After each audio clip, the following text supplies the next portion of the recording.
Injil adalah kekuatan Allah yang menyelamatkan setiap orang atau semua manusia yang percaya kepadanya.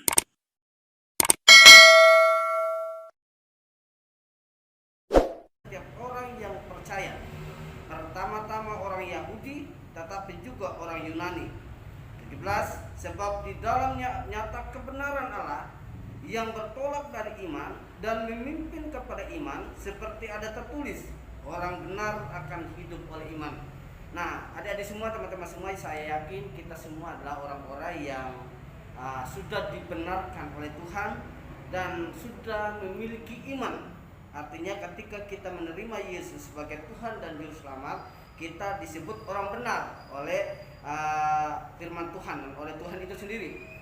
Nah, teman-teman yang saya kasih, yang saya cintai pada malam ini, kita akan belajar firman ini. Ada dua ayat ini adalah di ayat pertama berkata begini, sebab aku mempunyai keyakinan yang kokoh dalam Injil, kata Paulus. Jadi Paulus meyakini, memiliki satu iman yang teguh, satu keyakinan yang kokoh. Dia berkata bahwa Injil itu adalah kekuatanku, Injil itu adalah kekuatan Allah. Artinya Injil yang turun ke bumi, Yesus yang datang di bumi, itulah kekuatan bagi Paulus. Dan kekuatan Allah sudah hadir di bumi. Nah, teman-teman semua yang saya kasih, adik-adik semua, orang kita ini adalah orang-orang pilihan Tuhan yang sudah menerima Injil sebagai kekuatan dalam hidupnya sehari-hari. Saya yakin teman-teman semua akan hidup oleh Tuhan, dan tanpa Tuhan setiap kita mungkin tidak bisa dapat hidup di tengah-tengah dunia ini, karena semakin banyak, semakin hari semakin situasi semakin gak baik, semakin ganas karena COVID-19. Tetapi orang yang mengasihi Tuhan, orang yang mencintai Tuhan, dia punya Injil. Saya dan saudara dan teman-teman semua yang saya cintai adalah kita punya Injil yang luar biasa. Di situ dikatakan kalimat ini, karena Injil adalah kekuatan Allah, di mana kekuatan Allah itu menyelamatkan setiap orang. Ya, Injil adalah kekuatan Allah yang menyelamatkan setiap kita, yang mengasihi dan yang mencintai, yaitu mencintai Tuhan kita Yesus Kristus. Saya yakin adik-adik semua, teman-teman semua, saya yakin sekali bahwa kita pasti cintai Tuhan, sehingga kita sampai saat ini pun kita masih mempertahankan iman kita kepada Tuhan. Banyak teman-teman di situasi seperti ini, banyak orang yang meninggalkan kasih Tuhan, memilih tidak bersekutu dengan Tuhan, memilih tidak beribadah kepada Tuhan, memilih untuk jauh dari Tuhan. Namun kita sebagai generasi gereja adalah generasi penerus gereja GBS Kasih Karunia. Saya sangat bangga dengan teman-teman semua yang tetap setia dalam pengiringan akan Tuhan. Kenapa saya bilang bahwa kita tahu bahwa yang bisa menyelamatkan kita dari hal-hal yang buruk saat ini, termasuk COVID dan segala macam, itu hanyalah penyelamatan yang disebut adalah di situ dikatakan bahwa hanya Yesus adalah Injil penyelamat bagi kita. Yesus adalah penyelamat bagi kita yang mengasihi Dia, yang mencintai Dia, dan yang percaya kepadanya. Teman-teman semua yang saya kasih,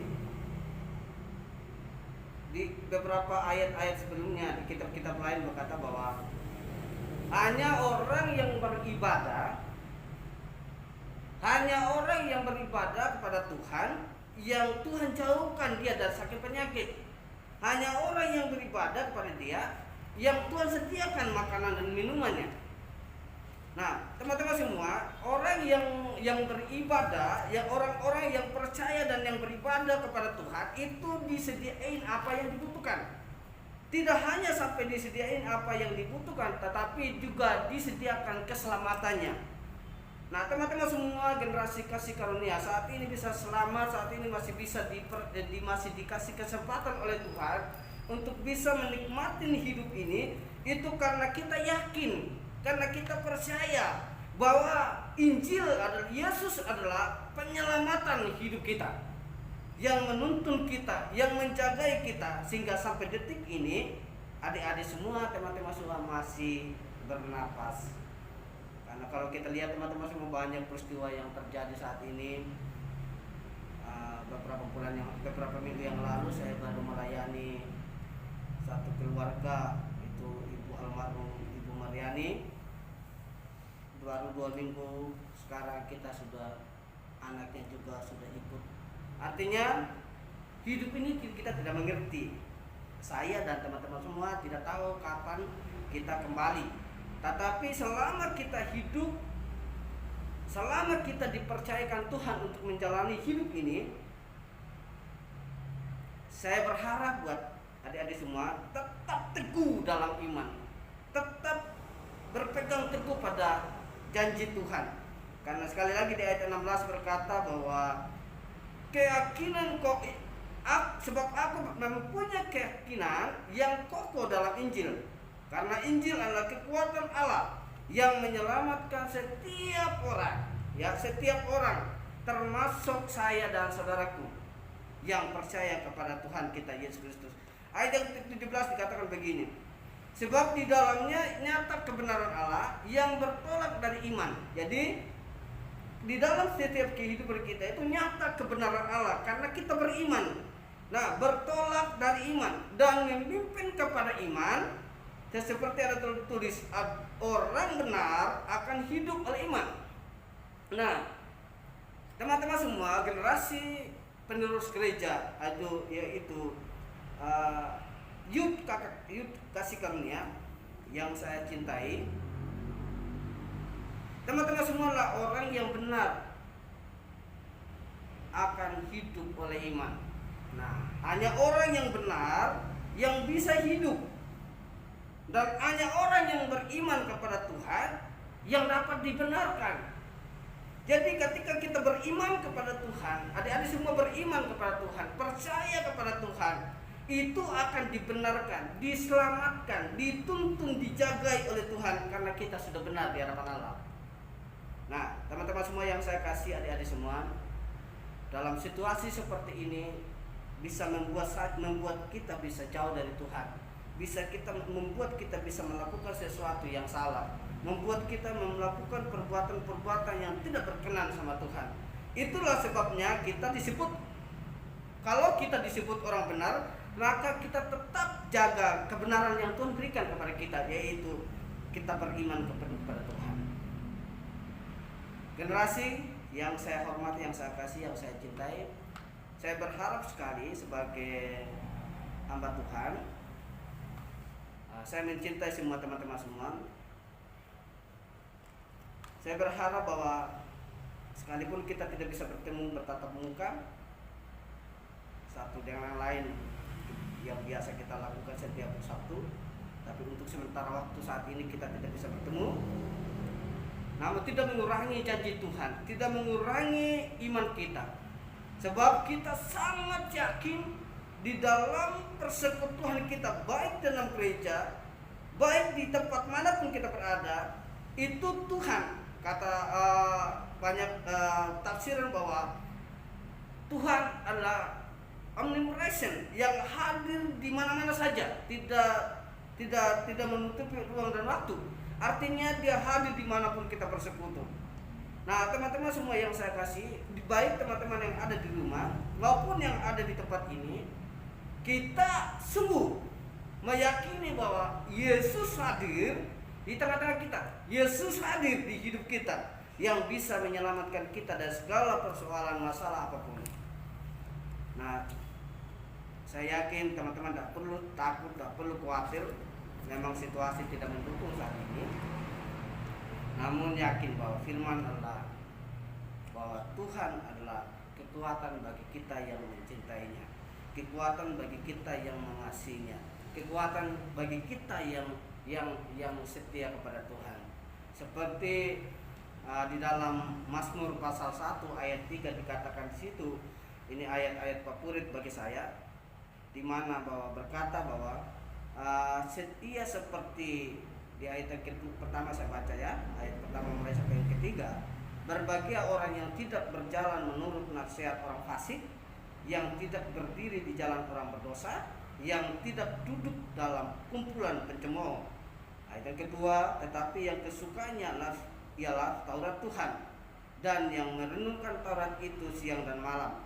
Ayat yang ketiga, ia seperti pohon yang ditanam di tepi aliran air, yang menghasilkan buahnya pada musimnya, dan yang tidak layu daunnya, apa saja yang diperbuatnya berhasil. Nah, teman-teman, yang saya ambil di sini adalah kita yang merenungkan firman. Anak-anak youth adalah generasi yang merenungkan firman, generasi yang takut akan Tuhan, yang merenungkan cinta kasih Tuhan siang dan malam. Dan ketika kita semua merenungkan firman itu siang dan malam, ayat 3 berkata, ia seperti pohon yang ditanam di tepi aliran sungai. Teman-teman tahu semua bahwa pohon yang ditanam di tepi aliran sungai itu dikatakan situ dia berbuah. Apa saja yang diperbuatnya pasti berbuah, dan daunnya pun tidak layu. Sebab apa? Karena dia hidup di tepi aliran sungai. Teman-teman pasti tahu bahwa aliran sungai, Yesus sebagai aliran air hidup, aliran air hidup yang bisa menghidupkan siapa saja, yang bisa menyelamatkan siapa saja, termasuk saya dan saudaraku dan adik-adikku. Sebab karena kita seperti pohon yang ditanam di tengah Tuhan, yang ditanam di hati Bapa, yang ditanam di hati Kristus, sehingga kita bisa berbuah. Apa saja yang kita perbuat pasti berhasil. Sebab apa? Karena kita ditanam di tengah-tengah Tuhan, atau ditanam di hati Bapa kita Yesus Kristus. Nah, kita beroleh hidup, kita memperoleh aliran air, yaitu aliran air kehidupan, yaitu Yesus Kristus bagi saya dan bagi adik-adik semua. Itulah sebabnya, karena kita tahu bahwa firman adalah kekuatan Allah. Dan saya yakin adik-adik generasi pemuda tempat ini adalah generasi yang meyakini bahwa Yesus Tuhan, bahwa Tuhan adalah juru selamat yang bisa menyelamatkan dari mara bahaya apapun, dari kuasa kegelapan apapun. Dan sampai detik ini masih kita bersyukur bahwa kita masih hidup karena kasih karunia Tuhan. Ya, sampai di sini firman teman-teman semua.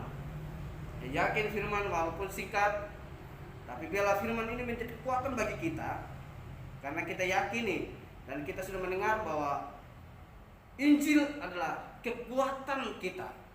Tidak hanya kita secara pribadi, tapi kekuatan bagi orang-orang. Di situ dikatakan bahwa adalah orang Yunani maupun orang Yahudi. Kita yang percaya maupun yang tidak percaya, itu pun bisa menjadi kekuatannya asal dia percaya Yesus. Dan bagi kita yang sungguh-sungguh, yang sudah menerima Yesus sebagai Tuhan dan Juru Selamatnya, ingat, Injil adalah kekuatanmu, kekuatan saya dan kekuatan saudara. Yakin dimanapun teman-teman berada, tetap percaya Yesus sebagai Tuhan dan Juru Selamatmu yang menyelamatkan engkau dari situasi apapun. Oke, sampai di sini firman Tuhan.